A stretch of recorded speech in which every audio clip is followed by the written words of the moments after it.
When I was a kid, my parents bought me a book called The Armchair Universe, which was a collection of articles from the 1980s about all the amazing things that you could do with a personal computer.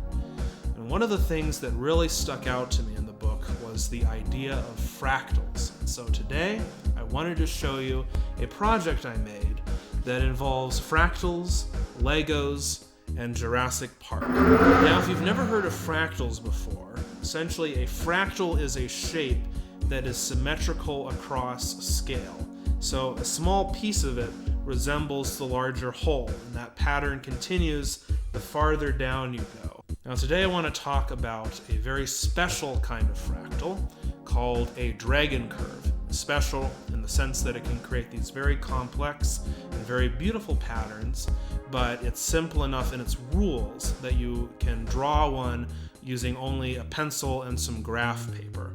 Now the rule for the dragon curve is that you start from the end of whatever the last line was, and you rotate the shape 90 degrees counterclockwise.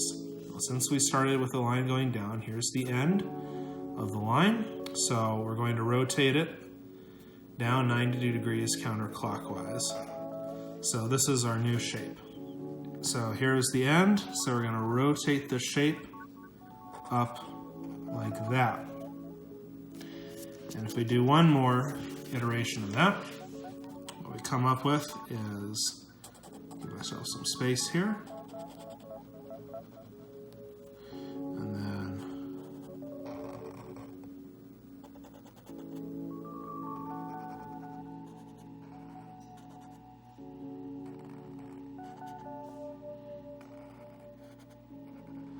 And so if you rotated this 90 degrees, you would see that this part here fits perfectly into this part. And it all balances out. Now this is a program that I wrote to draw higher iterations of the dragon curve. And as I keep going through it, it's becoming more and more intricate. Here the pattern is much clearer. You can see this is a pretty clear shape that is repeating at smaller and smaller scales as we go down. And that's what makes it a fractal, is that this shape that's symmetrical across scale. This all started with this little small shape here. And as we go up, we're still following those same rules, rotated 90 degrees counterclockwise. And if we go all the way to 18, this takes a little while to compute. Let's see, there we go. At this point, there are over 250,000 lines in this image. One of the neat properties of a dragon curve is that it will never overlap itself.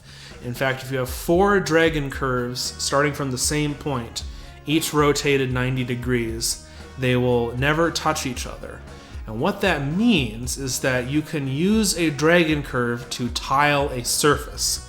And once I learned about that, I got a message from 12-year-old me who was obsessed with Legos that I needed to build this. So here is a 4-color dragon curve made out of Legos. There's about 2,200 tiles in this.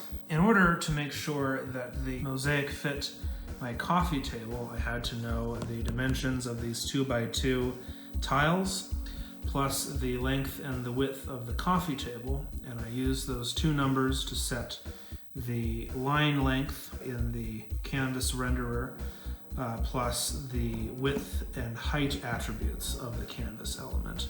With those 2 things, it really just came together perfectly.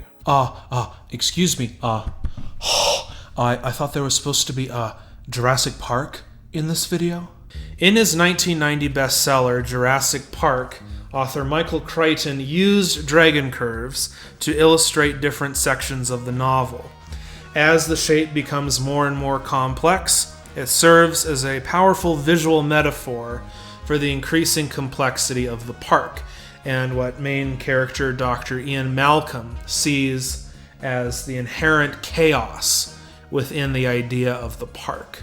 Don't forget to like and subscribe, and please leave a comment if you have any questions about the program or about the process of building the Lego mosaic. Thank you so much for watching, and I hope you have a great day. Thank you.